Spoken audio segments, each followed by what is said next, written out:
오늘 제목을 저는 이렇게 정해보았습니다. 한번 따라하지요. 예배, 신앙의 기초.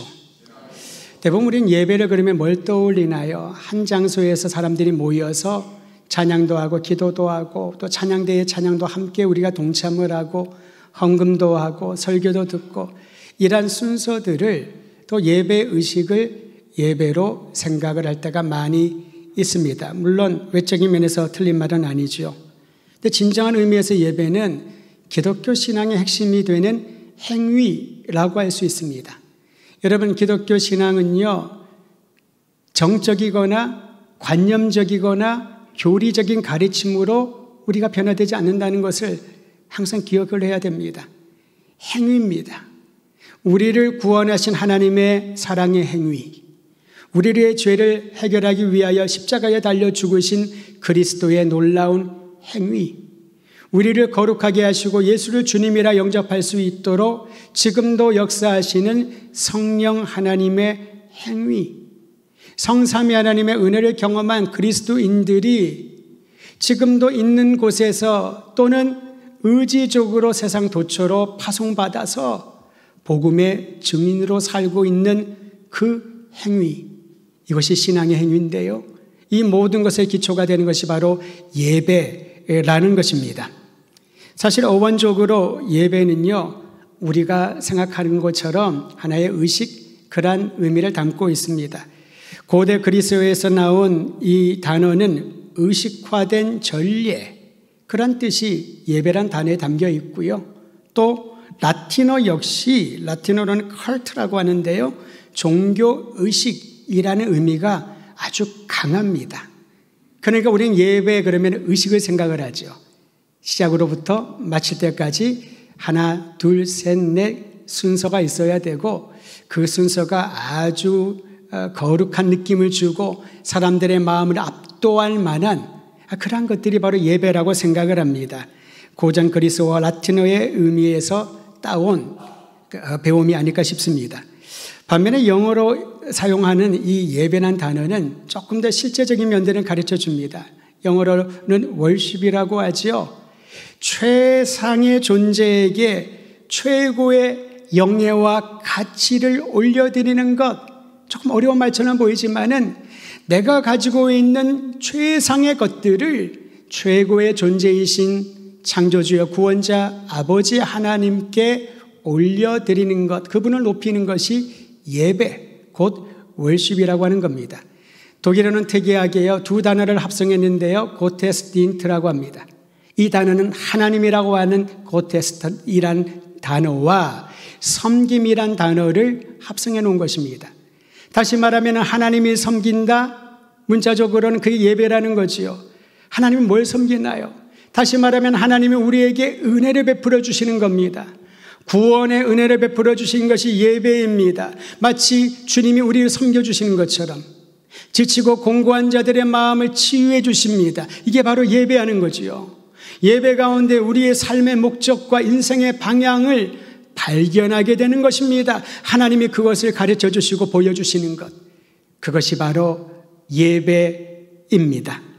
저는 우리를 죄의 억압에서 해방시켜 주신 하나님의 사랑에 대한 개인의 응답이요 공동체의 응답인 이 예배를 소홀히 하지 않고 우리 신앙의 기초요 삶의 우선권으로 삼으시기를 주의 이름으로 부탁드립니다.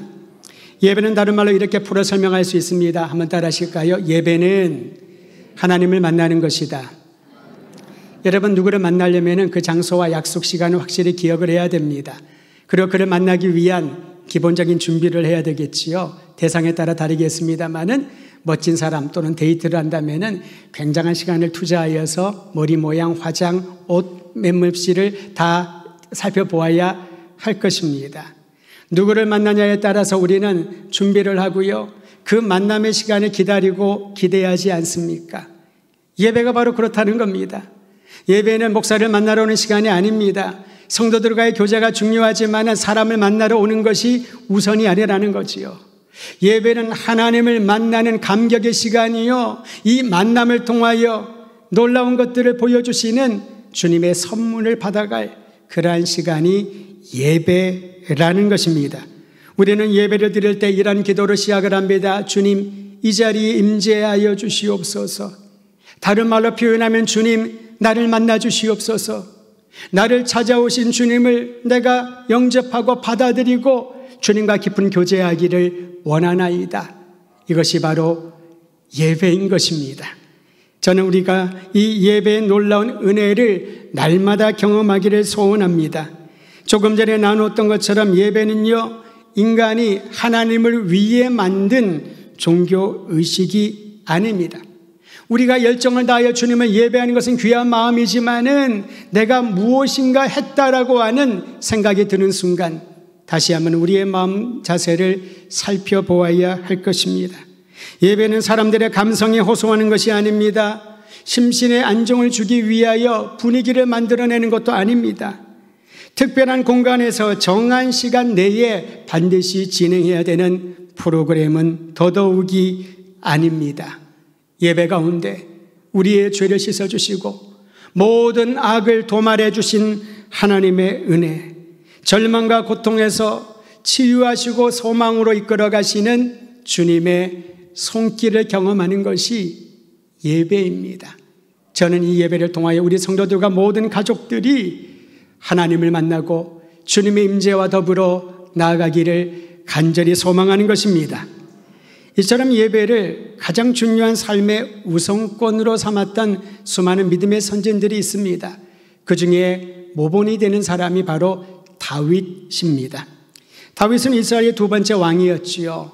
두 번째 왕이었던 다윗은 왕정시대의 초석을 든든하게 했던 아주 위대한 업적을 남긴 왕이었습니다. 지금도 이스라엘 백성들에게 다윗이라고 하는 인물은 모세에 이어서 잊지 못할 영웅적인 사람이었습니다.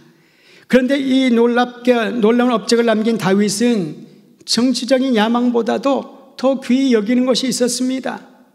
그것은 예배자로 사는 갈망이었습니다. 여러분, 시편에 다윗이 지은 시편들이 많이 나와 있지 않습니까? 그 중에 독보적인 시편이 있다면 시편 23편입니다. 시편 23편은 이렇게 시작합니다. 여호와는 나의 목자시니 내게 부족함이 없으리로다.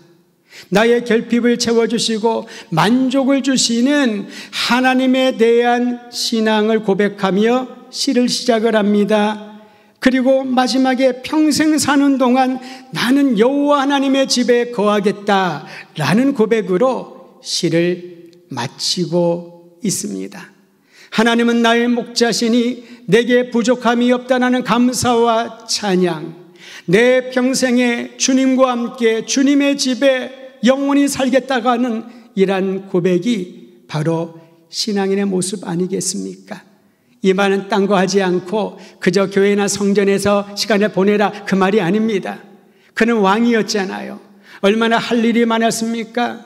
사울 왕이 틀어놓은 수많은 문제들을 다시 한번 정리를 하면서 이스라엘 12지파를 통합하고 그들이 제대로 된 하나님의 백성으로 살아갈 수 있도록 얼마나 많은 일들이 그에게 주어졌나요? 그럼에도 불구하고 그가 놓지 않고 가장 중요한 삶의 우선권으로 삼았던 것은 하나님께 예배 드리는 것이었습니다. 나아가 다윗은 시편 27편에서 자신의 간절한 소망을 이렇게 남겨놓았습니다. 27편 4절을 제가 새로운 번역으로 읽어드립니다. 한 가지 내가 여호와께 바라는 것이 있으니 내가 찾는 것은 이것입니다. 내 평생에 여호와의 집에 있어 여호와의 아름다움을 바라보고 주의 성전에서 엿줍는 것입니다. 자기의 집도 있는데 여호와 하나님의 집에서 거하면서 하나님의 아름다움을 보고 싶습니다. 하나님께 여쭙고 싶습니다. 주의 뜻을 듣고 싶습니다. 주님과 대화하며 교제하는 것이 그의 한 가지 소망이었던 것입니다. 내 자녀들이 잘 되게 하소서. 내가 치리하는 동안 이스라엘이 강대국이 되게 하소서. 나의 대적들은 다 사라지게 하시고 다 소멸시켜 주소서. 그는 그런 기도들을 하지 않았다는 거지요. 내가 장수하며 건강하게 하소서. 그런 기도도 보이지 않습니다. 오직 여호와 하나님의 아름다움을 바라보게 하소서. 주님의 집에서 주님과 함께 대화하며 교제하기를 원하나이다. 이것이 바로 예배요 그가 갈망했던 한 가지 소원이었습니다. 그러자 주님께서는 참된 예배자의 삶을 사는 다윗의 일생을 영화롭게 하시고 빛이 나게 하시고 대대손손 아니 모든 민족들에게 잊지 못할 영웅적인 인물로 기억나게 하셨던 것입니다. 가장 중요한 것을 얻으면 나머지 부분들은 따라오게 되는 것이지요. 우리가 붙들고 있는 이것들이 정말 주님을 사모하고 주님을 예배하는 것보다 더 중요한 것이 있다면은 여러분 그 부분들을 점검해 보시기를 바랍니다. 하나님께 나가는 자, 모든 근원이 되시는 주님께서 자녀들의 소원을 잊지 않고 들어주실 것이니 오직 하나님만을 만나고 주님 안에 거하는 예배의 감격이 우리 더드림교회 성도들의 일상 가운데 넘쳐나기를 주의 이름으로 축원드립니다. 그러므로 예배에서 가장 중요한 것은 하나님과의 관계라고 할 수가 있습니다. 여러분 때로는 예배를 드릴 때 힘든 경우도 있으시죠. 예배를 드리는데 찬양하기도 힘들고 입을 벌리기도 어렵고 기도에 집중도 안 되고 설교를 듣는데 하나님의 말씀에 내 마음에 다가오지 않고 예배를 드리러 시간을 구별하고 성전까지 오는데 교회까지 오는데 얼마나 많은 고민을 하고 갈등이 생깁니까? 여러 가지 이유가 있겠지요. 사람과의 관계가 어려움이 있거나 개인의 여러 가지 고민과 연약함이 있거나 여러 가지 문제들이 있을 것입니다.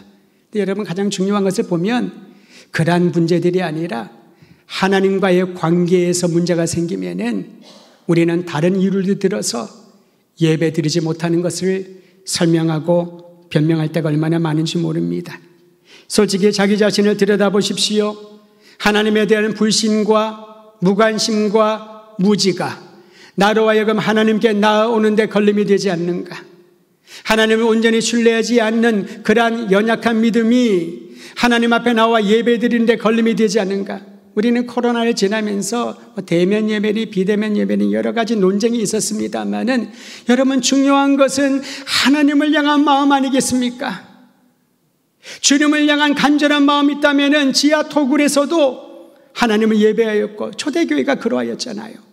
여러분 카타콤을 기억하십니까? 핍박을 피하여 동굴로 톡으로 숨어들었던 성도들. 하지만 그들은 그곳에서 빛도 없는 그곳에서 살아계신 그리스도 예수의 이름을 찬양하며 하나님께 예배드렸습니다. 어느 누구보다도 어느 때보다도 신실하고 순수한 신앙을 가지고 하나님 앞에 나아갔습니다. 종칼 앞에서 이념 앞에서 하나님을 향한 신앙을 잃어버리고 부인하라고 외치는 이들 앞에서도 목숨을 불사하고 주께 예배드리기를 주저하지 않았던 것, 마음들, 하나님과의 관계가 그러한 행동을 가능하게 했던 것이지요. 바쁘다는 이유로, 주변의 여러 가지 이유로 하나님 앞에 나가는 예배가 걸림이 된다면 그것은 자신의 이유요. 진정한 이유는 하나님과의 관계가 온전히 세워져 있지 않음을 깨달아 알아야 할 것입니다. 다윗이 이렇게 한 가지 소망, 하나님만을 예배하고자 했던 이유는 주님과의 관계를 매우 분명하게 확인하고 있었기 때문입니다. 우리 함께 시편 145편 1절 말씀을 큰 소리로 읽습니다. 1절입니다. 시작. 왕이신 나의 하나님이여 내가 주를 높이고 영원히 주의 이름을 송축하라이다. 다윗은 하나님을 어떻게 고백했습니까? 다른 사람들의 왕이여, 다른 사람들의 하나님이여, 하나님 나를 도와주소서 그렇게 기도하지 않았습니다. 그는 하나님을 향하여 이렇게 찬양하며 송축했습니다. 주님은 나의 왕이십니다. 주님은 나의 유일한 하나님이십니다 라고요. 이게 바로 관계인 것이지요. 누가 내 인생의 왕좌에 앉아있는지에 따라 그 사람의 삶의 방향은 달라집니다. 때로는 돈이, 때로는 어떤 사람이, 때로는 세상의 명예가, 내 욕구가 내 인생의 왕좌의 중심에 앉아 있다면 그것을 따라 살아가는 거지요.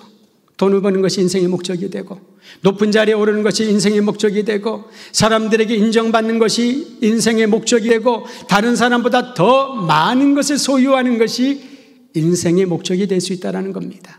하지만 하나님을 나의 왕으로 모시고 나의 주님으로 나의 하나님으로 모신다면은 주님께서 명하시는 대로 왕이신 하나님이 지시하시는 대로 따르는 것이 마땅하고 자연스럽지 않겠습니까?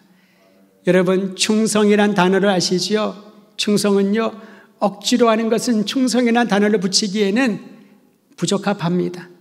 충성이라는 단어에는 마음에서 자원함으로, 기쁨으로, 자연스러움으로 드려지는 신실한 마음이 바로 충성입니다.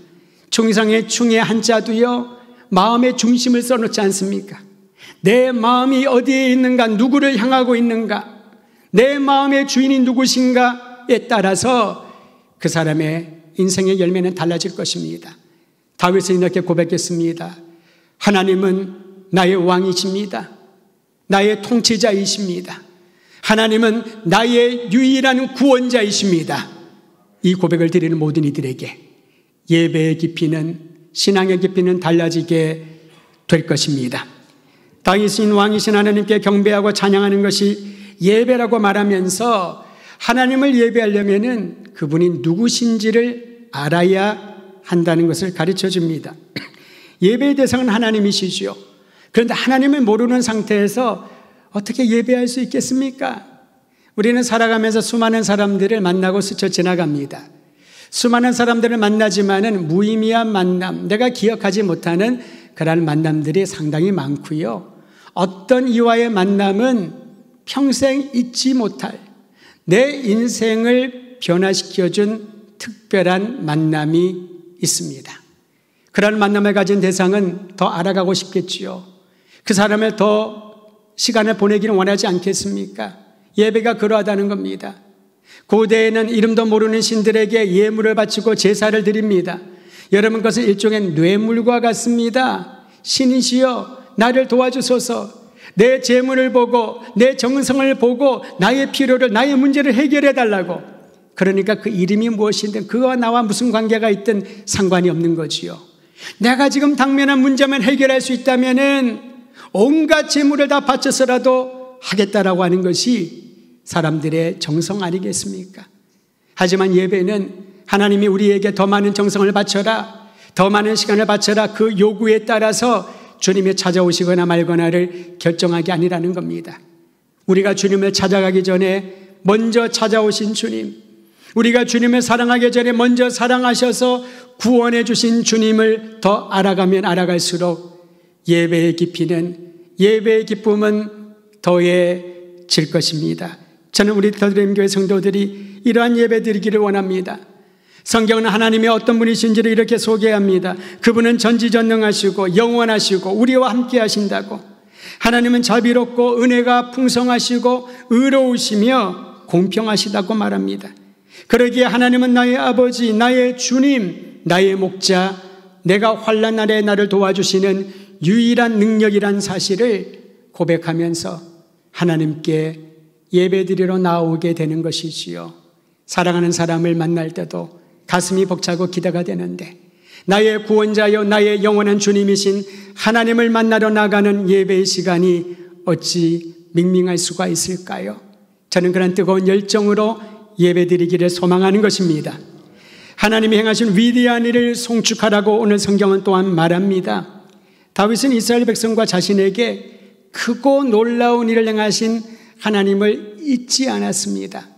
하나님을 송축한다, 찬양한다는 것은요, 나를 위하여 행하신 일들, 우리를 위하여 행하신 일들을 잊지 않고 기억할 때 하나님을 향하여 할렐루야 찬양이 되는 것입니다. 어떤 분은 할렐루야라는 이 하나님의 찬양하는 말을 본인의 아주 독특한 인사로 사용하시는 분들이 있더라고요. 만나면 할렐루야, 만나면 할렐루야. 참 좋은 말인데요, 그 할렐루야로 찬양을 할 때에 하나님이 나에게 행하신 일들을 기억하며 찬양을 한다면, 할렐루야를 외친다면 얼마나 놀라울까요? 귀한 형제와 자매를 주신 하나님께 찬양하나이다. 나에게 연약하지만은 그래도 생명 주심에 감사드리나이다. 나에게 교회 공동체를 주시고 이곳에서 자라나게 하심을 찬양하나이다. 나의 자녀를 주심에 찬양하나이다. 최근에 읽은 책 중에 하나 제목이요, 자녀를 통해 받는 은혜, 이런 책이 있습니다. 보통 우리는 부모의 은혜라고 하는데 이분은 바꾸어서 말했어요. 하나님이 자녀를 통하여 우리에게 은혜를 베푸신다는 거지요. 그 책을 읽으면서 감동이 있었습니다. 그렇지요. 말을 안 들어도 그가 나의 자녀인 것이 얼마나 감사한가. 나에게 그를 양육할 수 있는 특권 주심이 얼마나 감사한가. 그로 인하여 내가 기뻐하고 사람들이 기뻐하는 것이 얼마나 감사한가. 그를 통하여 행하실 하나님의 일을 기대하는 것이 얼마나 은혜인가. 여러분, 하나님을 찬양할 때 우리를 위하여 행하신 일들을 기억하며 조목조목 떠올리며 주님을 찬양하기를 간절히 소망합니다. 이처럼 위대한 일을 행하신 하나님을 송축하고 찬양하며 예배하는 것은요, 그냥 그 상태에 머물러 있지 않습니다. 내가 기뻐하고 내가 즐거워하고 나를 만나주신 하나님께 감사하고 그걸로 멈추지 않는다는 겁니다. 참된 예배는 복된 소식을 다른 사람들에게 전달하는 열정으로 나타나게 됩니다. 오늘 말씀 4절을 보십시오. 이렇게 시작을 합니다. 대대로 주의 일들을 찬양하고 주의 능력 있는 행적을 선포할 것이다. 대대로 나를 위하여 행하신 주님을 찬양할 뿐만 아니라 한 세대에서 다음 세대에 이르기까지 하나님이 얼마나 놀라운 구원자이신지 만물의 창조주이신 그분을 소리 높여 찬양하고 전하라고 말합니다. 5절도 이렇게 말하지요. 5절 하반절입니다. 존귀하고 영광스러운 주의 위엄과 놀라운 기적을 작은 소리로 읊조리리이다. 작은 소리로 읊조리다 하니까 입안에서 그냥 맴돌아 나는 것을 생각할 수가 있는데요, 다른 사본에 보면은요, 이 말씀을 이렇게 번역해 놓았습니다. 다른 사람들에게 말하여라. 존귀하고 영광스러운 주의 위엄과 주님이 행하신 놀랍고 기이한 일들을 다른 사람들에게 알리십시오. 이게 바로 복음전도 아니겠습니까? 날 만나주신 예수님, 나를 구원하신 그리스도의 사랑, 나에게 영원한 생명의 소망을 주신 그 은총과 위엄을 다른 사람들에게 전하는 것입니다. 그리고 그 또한 하나님을 알고 그를 찾아오신 주님을 영접하며 예배하는 또 다른 예배자가 될 수 있도록 복음 전도의 열정을 태우는 것, 이것이 바로 참된 예배의 모습인 줄 알아야 할 것입니다. 우리는 요한복음 4장에 예수님을 만난 사마리아 여인을 기억하지요. 분명히 그 여인의 이름이 있을 텐데 우리는 사마리아 여인이라고 기억을 합니다. 사람들을 만나고 싶지 않았습니다. 대인 기피 현상도 있었고요. 그녀의 현실이, 그녀가 처한 상황이 사람들 앞에 드러나는 것이 너무나도 부담스러웠던 겁니다. 태양빛이 쏟아내리는 그 시간에 물을 길러 우물가에 왔다가 예수님을 만납니다. 예수님과 대화해서 주님이 그녀에게 영과 진리로 예배드리는, 하나님을 찾는 자가 예배자이고 네가 하나님 앞에 나가 예배드리는 것을 요청하시고 복음을 가르쳐 주십니다. 그녀가 예수님을 만난 이후에 변화가 생겼습니다. 자신의 본분을 잊어버립니다. 물동이를 우물가에 다 던져버리고 마을로 뛰어들어갑니다. 사람들을 만나지 않으려고 사람들이 없는 시간에 왔던 그 여인이 자기 발로 사람들을 향하여 찾아갑니다. 그리고 이렇게 말합니다. 내가 누구를 만났는데 그분이 그리스도가 아닌가? 나에게 말씀하신 바로 그분이 그리스도가 아니겠는가? 라고 자신이 만난, 자신이 들은 주님의 마음을, 말씀을 사람들에게 전하기 시작했습니다. 대인 기피증이 있었던 여인이, 사람들에게 떳떳하지 못했던 그 여인이, 자기의 사생활을 사람들이 알까봐 감추고 또 감추었던 그 여인이 예수님을 만난 이후에 예배자가 된 겁니다. 영과 진리로 하나님을 예배하는 사람이 되었습니다. 그리심산이나 예루살렘산이나 어떤 형식이 아니라 진정으로 하나님을 찾고 하나님을 만나고 주님 안에 변화된 새로운 인생으로 살아가면서 그녀가 가장 먼저 했던 것은 내가 만난 그분이 그리스도시다 라는 것을 전하기 시작한 것이지요. 사랑하는 성도 여러분, 내가 진정으로 예수님을 구주로 믿는 그리스도인이라면 살아계신 하나님을 예배하며 구원의 감격, 회복과 치유의 능력을 경험하기를 원한다면 이제 이후로 우리의 삶을 통하여 삶의 현장에서 예수가 그리스도이심을 담대히 증거하는 손과 발이 되기를 주의 이름으로 축원드립니다. 삶의 모든 영역에서 예배를 드릴 때 새로운 일들이 일어납니다. 6절에서 9절에 나와 있습니다. 사람들이 주님의 두려운 권능을 말하고 나 역시 주님의 위대하심을 선포할 것이다. 사람들이 하나님의 크신 은혜를 기억하며 주님의 의를 노래할 것이다. 사람들이 하나님이 어떤 분이신지를 알게 될 것이다. 참된 예배자를 통하여 우리뿐만 아니라 많은 사람들이 하나님을 알게 될 것입니다.